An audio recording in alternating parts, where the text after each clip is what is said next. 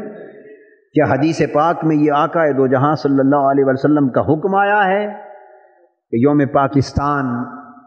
یا اپنے اپنے ملک کا جو بھی یوم آئے اس ملک کے باشندے اسے اس اہتمام سے منائیں؟ کیا یہ سنت ہے؟ کیوں ایسا کیا جاتا؟ اور پھر ایسا جب دھوم دھام سے کیا جاتا ہے تو پھر اس پر کبھی اعتراض نہیں ہوتا، اس پر کبھی فتوے نہیں لگتے، اس پر کبھی کوئی چیں بجبی نہیں ہوتا، کبھی کسی طبیعت پر بوجھ نہیں آتا، کسی پیشانی پر بل نہیں آتا۔ اس لیے نہیں آتا کہ ہر کوئی سمجھتا ہے کہ نسلوں کو اپنے ملک کی محبت ان کے دلوں میں منتقل کرنے کا ایک ذریعہ ہے، تاکہ انہیں اس ملک کے قیام سے محبت ہو، اس ملک کے وجود سے محبت ہو، اس ملک کی بقا سے محبت ہو، اس ملک کی سلامتی سے محبت ہو، اس ملک کی خطہ زمیں سے محبت ہو، اس ملک کے چپے چپے سے محبت ہو۔ اور جب تک نسلیں پاکستان سے اس طور پہ جذباتی محبت نہ کریں گی، وہ اس ملک کی بقا کے لیے کل کو جنگ بھی نہ کر سکیں گے، اس ملک کی حفاظت کے لیے اپنا تن من دھن لٹا بھی نہ سکیں گے۔ تو ملک سے محبت کرنا تو دوسرے درجے کی بات ہے، ملک سے محبت کرنا تو دوسرے درجے کی بات ہے، اس سے پہلے درجے کی بات اور ساری کائنات کی محبتوں میں سب سے اعلیٰ درجے کی بات تو اپنے اللہ اور اس کے رسول سے محبت کرنا ہے۔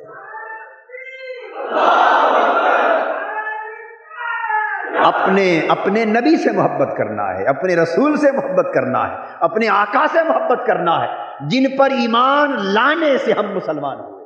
جن کے تعلق سے ہم مسلمان ہوئے، جن کی نسبت سے ہم مسلمان ہوئے، اور جن کے دم سے اور جن کی نسبت سے، جن کی برکت سے ہمیں مسلمانی کی نعمت ملی، تو ہمیں شعور ملا کہ پاکستان کا مقصد کیا، لا الہ الا اللہ۔ یہ اسی نسبت کا شعور تھا۔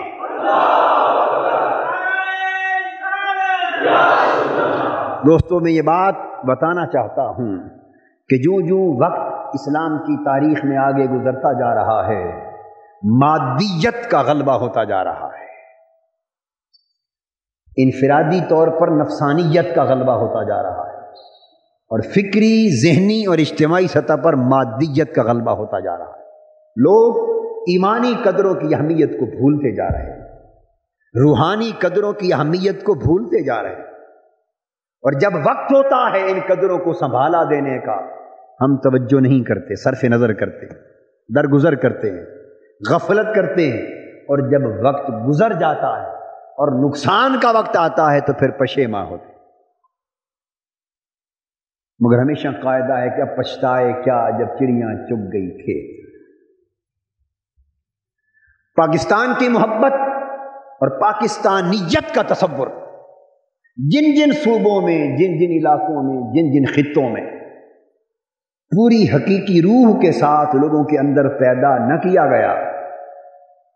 آج انہیں پاکستان کی اہمیت کا احساس نہیں ہے، بلکہ کئی جگہیں ہیں جہاں پاکستان کے خلاف نعرے لگتے ہیں، پاکستان کے جھنڈے جلائے جاتے ہیں۔ اور یہ الگ بات ہے کہ پاکستان کا جھنڈا سندھ میں جلایا گیا، سندھو دیش بنانے کے اعلان کیے گئے، تو بعض لوگوں پر بغاوت کے مقدمات قائم کیے گئے، انہیں جیل میں دیا گیا، اور آج نظریہ پاکستان کی حفاظت کا نام لینے والی جھوٹی حکومت، نظریہ پاکستان اور پاکستان کی سالمیت کی بات کرنے والی،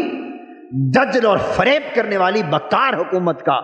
دور آیا تو پاکستان کا جھنڈا جلانے والے رہا کر دیے گئے، فقط اس لیے کہ وہاں ایک سیاسی جماعت جس کا زور ہے تاکہ اس کے خلاف اس تحریک کو اس کے خلاف استعمال کیا جا سکے۔ ظالم و خدا کا خوف کرو، تم نے مرنا ہے، قبر میں جانا ہے، اللہ کے حضور پیش ہونا ہے۔ تمہارا اور دوسری سیاسی جماعتوں کا جھگڑا اپنی جگہ بجا، مگر اسلام اور پاکستان کا نظریہ بھی قربان کر دیا اس بات پر۔ پاکستان کی سالمیت بھی بھول گئی، پاکستان کے جھنڈے کا تقدس بھی بھول گئے، تاکہ اپنے سیاسی دشمن کو پریشان کیا جا سکے۔ یہ اسلام ہے، یہ غیرت ہے، یہ حمیت ہے، یہ تمہارا دین، یہ تمہارا نظریہ۔ تو میں عرض کر رہا تھا کہ نفسانیت اور مادیت کی چھاپ اتنی آ گئی کہ اب ہر بات کے اندر ایک دجل ہے، فریب ہے، عیاری ہے، مکاری ہے اور منافقت۔ اسلام کی قدریں، ایمانی اور روحانی قدریں بھی اسی نفسانیت اور مادیت کی گرد میں دبی جا رہی ہیں۔ تو میں عرض کر رہا تھا کہ جس طرح ملک کی بقا اور سلامتی کا تقاضا یہ ہے کہ ہر دور کی آنے والی نسلوں کو اس ملک کی محبت، اس ملک کے قیام کی محبت، اس ملک کے وجود اور بقا کی محبت مختلف طریقوں سے گھول گھول کے انہیں پلائی جائے،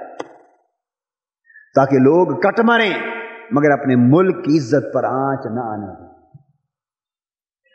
تو یہ سارے ملک، یہ تو ایک ملک ہے، ارے ساری کائنات کے ملک ایک طرف اور حضور علیہ الصلوۃ والسلام کے جوڑوں کی دھول کا ذرہ ایک طرف،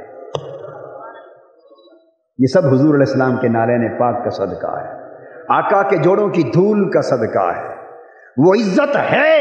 تو ملکوں کی بھی عزت ہے، وہ حرمت ہے تو پاکستان کی بھی عزت و حرمت ہے، اس نسبت کا تقدس ہے تو پھر ہماری مسلمانی بھی ہے، اور اس نسبت کا تقدس نہیں تو پھر کوئی شے نہیں۔ مگر یہ بہت بڑی سازش ہے، ایک بہت بڑی سازش ہے اسلام کے خلاف کہ ملکوں کے یوم منائے جائیں تو کوئی فتویٰ نہیں لگاتا۔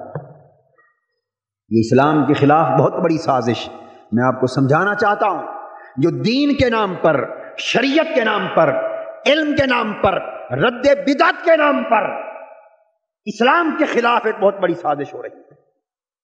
اور یہ سامراجی، برطانوی اور استعماری طاقتوں کی سازش ہے اسلام کے خلاف، عالم اسلام کے خلاف، قرآن کے خلاف، دین کے خلاف، امت مسلمہ کے خلاف، تاکہ اسلام کے اندر سے محبت کے تصور کو جڑوں سے کاٹ کے رکھ دیا جائے۔ سازش کیا؟ ہر یوم منایا جائے، کوئی فتویٰ نہیں۔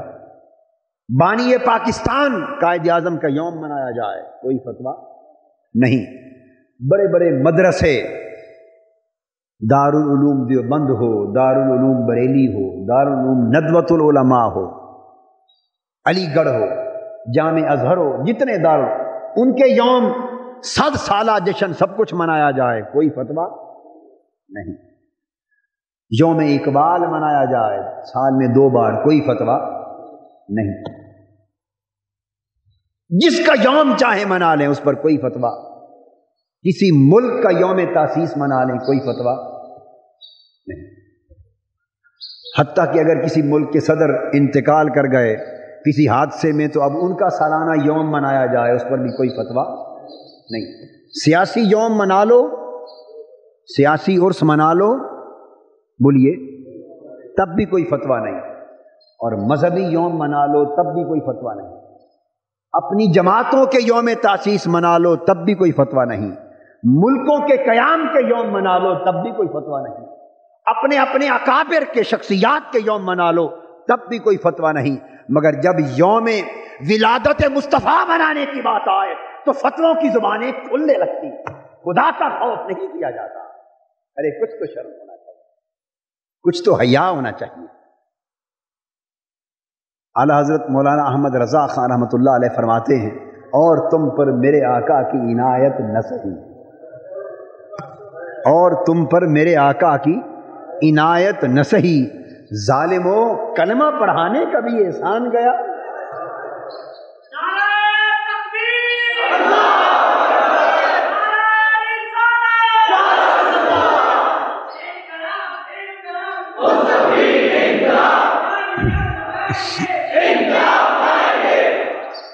یہ توپیں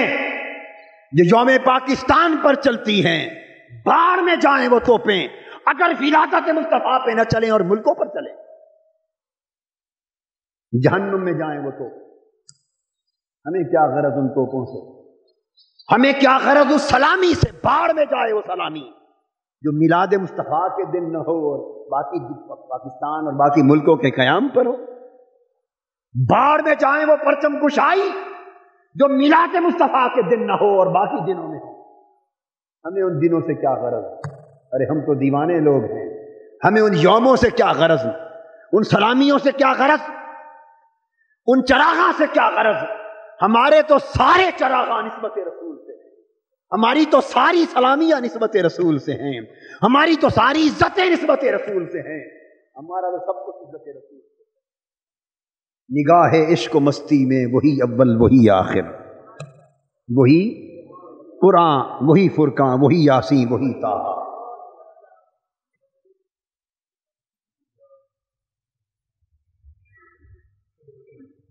علامہ کہتے ہیں کہ کشتی و دریا و طوفانم توئی،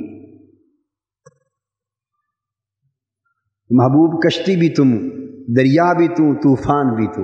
ساحل بھی تو، علم بھی تو، عرفان بھی تو۔ تو اگر حضور کی ولادت اور آمد کے دن کے لیے خوشی نہیں تو پھر ہمارے لیے کوئی دن باعث خوشی نہیں ہے۔ ارے بچے پیدا ہوتے ہیں تو بچوں کی پیدائش پر بھی ہم خوشیاں مناتے، شادیوں پر خوشیاں مناتے، یہ ساری خوشیاں کہاں سے نکل آئیں؟ یہ کس قرآن سے نکل آئیں؟ کس شریعت سے نکل آئیں؟ تو یہ اس لیے گوارا کر لی گئیں کہ چلو اللہ کی نعمت ہے، ان پر شکر بجا لانے میں حرج کوئی نہیں۔ اس اصول کے تحت گوارا کر لی گئی فَأَمَّا بِنِعْمَتِ رَبِّكَ فَحَدِّثْ، کہ اللہ کی نعمتیں ہیں، ان پر خوشیاں منانے میں کوئی حرج نہیں۔ تو اگر ان چھوٹی نعمتوں پر خوشیاں منانے میں حرج نہیں تو جو کائنات کی سب سے بڑی نعمت، جس نعمت کے صدقے ساری نعمتیں وجود میں آئیں، تو اس پر خوشیاں کیوں نہ منائی جائیں؟ تو میں ہمیشہ کہتا ہوں اور کہتا رہوں گا کہ اگر چاہتے ہو کہ تمہارے اور تمہاری نسلوں کے ایمان سلامت رہیں تو حضور علیہ السلام کے عشق اور محبت کے سبق اور درس گھول گھول کے بچوں کی روحوں میں، نسلوں کی روحوں میں پلائے، اور جب حضور کے میلاد پاک کا مہینہ آئے پورے کوشش کریں پورا مہینہ صلاۃ والسلام کی گونجوں سے، صداؤں سے گونجے، گلیاں، گھر، بازار، کوچے، محلے، چراغاں، جھنڈیاں لگیں، مبارکبادیاں ہوں، صدقات و خیرات ہوں، ایک دوسرے کو مبارکبادیں دیں، تاکہ بچے کو چھوٹے بچے بھی ماں باپ سے پوچھیں کہ کیا ہے جو خوشیاں منائی جا رہی ہیں، تو ماں باپ بتائیں بیٹو ہمارے نبی کی ولادت کا مہینہ آ گیا ہے۔ ہائے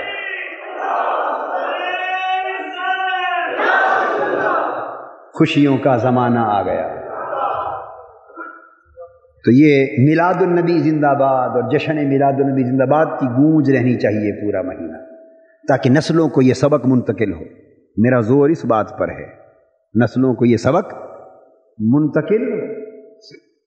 وہ یہ سبق یاد رکھیں۔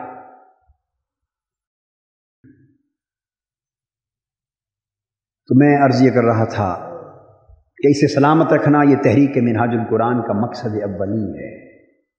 ہماری تحریک، ہمارا مشن، ہمارا سب کچھ اسی کی بقا سے،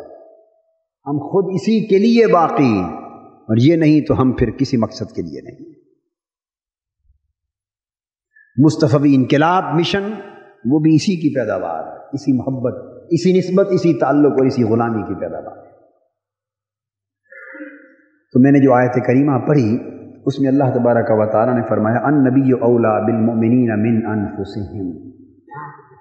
اس میں درس دیا گیا کہ ایمان والو سن لو کہ جو نبی صلی اللہ تعالیٰ علیہ وآلہ وسلم ہیں ان سے تعلق کی نوعیت کیا ہونی چاہیے؟ اہل ایمان اپنی جانوں سے بھی عزیز تر رکھیں محمد مصطفیٰ صلی اللہ علیہ وآلہ وسلم، اپنی جانوں سے بھی عزیز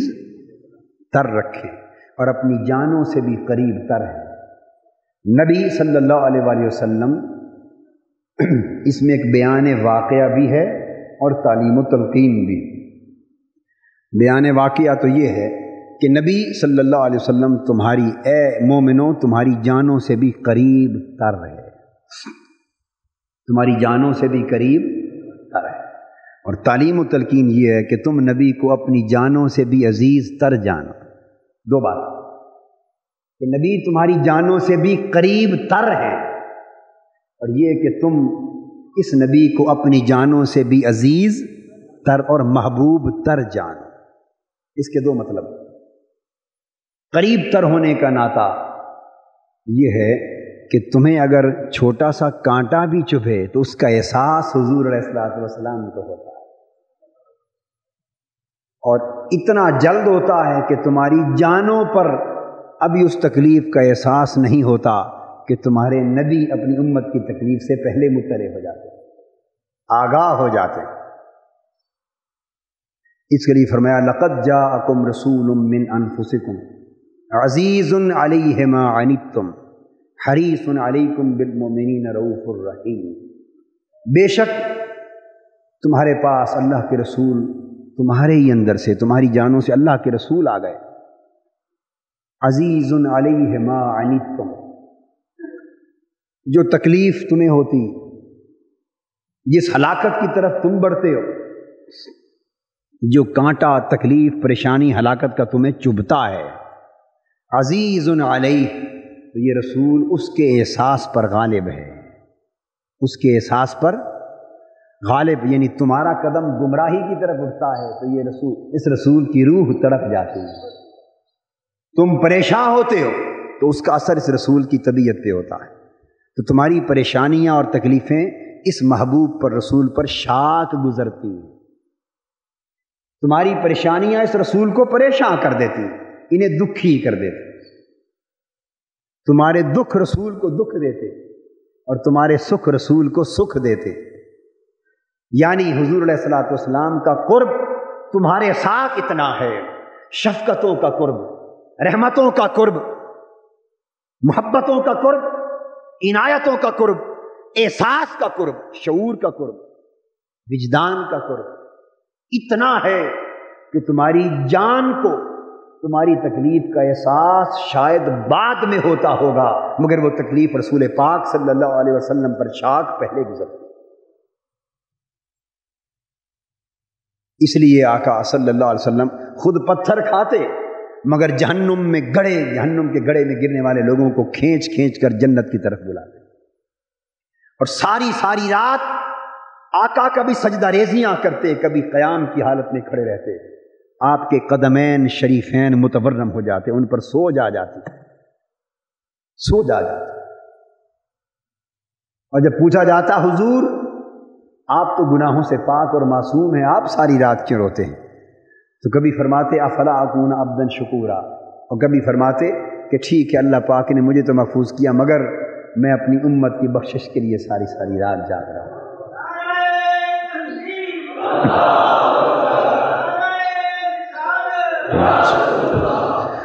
تو حضور علیہ الصلوۃ والسلام نے ساری مشقتیں ہماری خاطر برداشت کی، احد کے میدان میں پتھر ہماری خاطر کھائے، غزوہ خندق میں اپنے بطن پاک پر پتھر ہماری خاطر باندھے، بدر کے میدان میں غزوات کی مشقتیں ہماری خاطر کی، طائف کے بازاروں میں اپنا جسد اقدس لہو لہان اس امت کی خاطر کیا، اپنا گھر بار وطن چھوڑ کر مدینہ ہجرت فرمائی امت کی خاطر،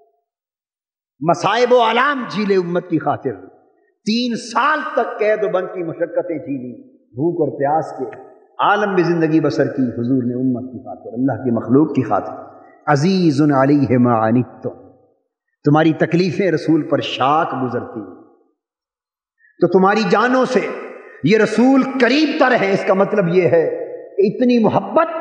تم سے تمہاری جان کو نہیں جتنی محبت تم سے مصطفیٰ کی ذات پاک کو، تمہارا اتنا بھلا تمہاری جانیں نہیں چاہتی جتنی تمہاری بھلائی مصطفیٰ کی ذات پاک چاہتی ہے، تمہاری خیر کی طلب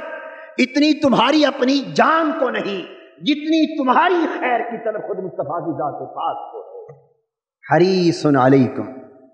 تمہاری بھلائی کے لیے حضور ہر وقت کشاں کشاں بھاگتے دوڑتے، حریص رہتے، بالمؤمنین رؤوف الرحیم، رافت و رحمت کا پیکر ہے، خود فاقہ کر لیتے ہیں، لقمے اپنے غریب امتیوں کو بانٹ دیتے ہیں۔ تو النبی اولا بالمؤمنین من انفسہم، کہ تمہاری جانیں تمہارے جسموں سے جتنی قریب ہیں، جان لو کہ اس سے کہیں زیادہ قریب تر رسول کی ذات تمہارے ساتھ، اور جب رسول صلی اللہ علیہ وآلہ وسلم تمہاری جانوں سے بھی بڑھ کر تم سے قریب تر ہیں تو لوگوں تم بھی پھر اپنے محبوب نبی کو جانوں سے بڑھ کر عزیز تر جانا کرو۔ تو جتنا پیار تم اپنی جان سے کرتے اس سے بڑھ کر پیار حضور کی ذات سے کیا کرو۔ جتنی محبت اپنی جان سے کرتے ہو اس سے بڑھ کر محبت آقا دو جہاں صلی اللہ علیہ وسلم کی ذات سے کیا کرو۔ جتنا احساس تمہیں اپنی جان کا ہوتا ہے اس سے کہیں زیادہ حضور کا پاس ہونا چاہیے، آقا کی نسبت کا حیا ہونا چاہیے، حضور کے تعلق کا شرم اور برم ہونا چاہیے، اس سے بڑھ کر حضور کی محبت، حضور کی اطاعت اور حضور کا ادب ہونا چاہیے۔ یہ دوہرا رشتہ ہے، یہ دوہرا رشتہ ہے۔ بات اس آیت کریمہ کے حوالے سے میں جو کرنا چاہتا تھا وہ 5 نکات پر مشتمل تھی۔ کتنے؟ 5 نکات پر مشتمل تھی کہ اس تعلق اور اس محبت کے تقاضے کیا ہیں۔ وہ 5 تقاضے بیان کرنا چاہتا تھا، مگر انشاءاللہ یہ مضمون اگلے جمعہ کو انشاءاللہ جاری رہے گا۔ آج اتنی بات میں نے سمجھائی کہ حضور علیہ الصلوۃ والسلام کا تعلق ہم سے کیا ہے اور ہمارا تعلق آقا سے کیا ہونا چاہیے۔ ہم سے حضور کا تعلق جو قرآن بیان کرتا ہے وہ یہ کہ حضور ہم سے ہماری جانوں سے بھی قریب تر ہے۔ اگر آپ اس احساس کو پختہ شعور میں بدل لیں اور یہ شعور آپ کے ذہنوں میں، آپ کے دلوں میں، آپ کی روحوں میں، آپ کے وجدان اور عرفان میں قائم اور دائم ہو جائے اور ہمہ وقت یہ شعور آپ کے اندر قائم رہے، بیدار رہے، تو آپ اندازہ کریں کہ ایمان کی حالت کتنی بدل جائے۔ اگر یہ شعور پیدا ہو جائے اور ہر وقت یہ خیال رہے کہ حضور علیہ السلام ہم سے ہماری جانوں سے بھی بڑھ کر قریب تر ہیں اور ہمیں حضور اپنی جانوں سے بھی بڑھ کر عزیز تر ہیں، یہ دوہری نسبت اگر یہ شعور بن جائے اور یہ متحقق ہو جائے، پختہ ہو جائے، زندہ ہو جائے، تو ہمارے ایمان کی حالت یکسر بدل جائے۔ پھر جب بھی کسی محبت کا سوال آئے گا تو وہ محبت رسول صلی اللہ علیہ وآلہ وسلم سے فروتر ہوگی، حضور کی محبت سے نیچے ہوگی۔ یہ وجہ ہے کہ آقا نے فرمایا لا یؤمن احدکم حتی اکون احب الیہ من والدہ وولدہ والناس اجمعین۔ تم میں سے کوئی شخص اس وقت تک ایماندار نہیں ہو سکتا، ایمان کا دم نہیں بھر سکتا، اپنے آپ کو مومن کہلانے کا حقدار نہیں ہو سکتا جب تک وہ مجھ سے اپنے والدین سے بڑھ کر محبت نہ کرے، پھر اپنی اولاد سے بڑھ کر محبت نہ کرے، اور حتیٰ کہ اپنی جان سے بھی بڑھ کر محبت نہ کرے، اور ساری کائنات میں بسنے والوں سے بڑھ کر محبت نہ کرے۔ تو حضور علیہ الصلوۃ والسلام نے ایمان کا ایک ہی معیار بیان فرمایا، کیا؟ بولیے، ایک ہی معیار، وہ یہ کہ ساری کائنات کی محبتیں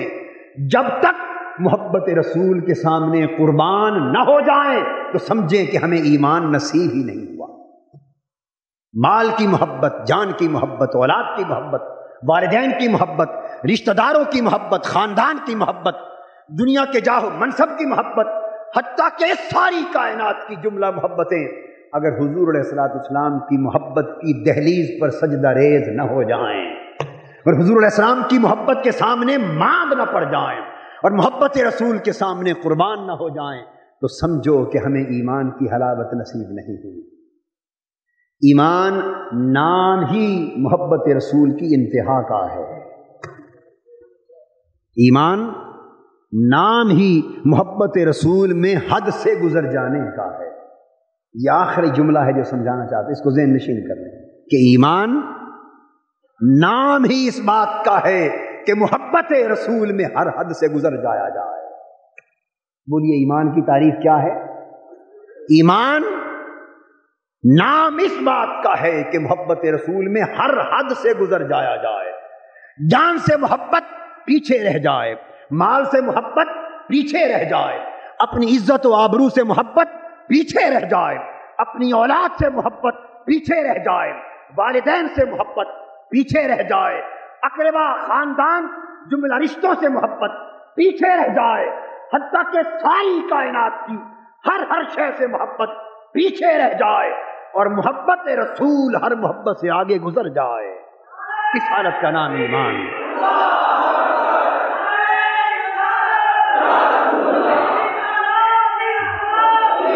تو جہاں ہر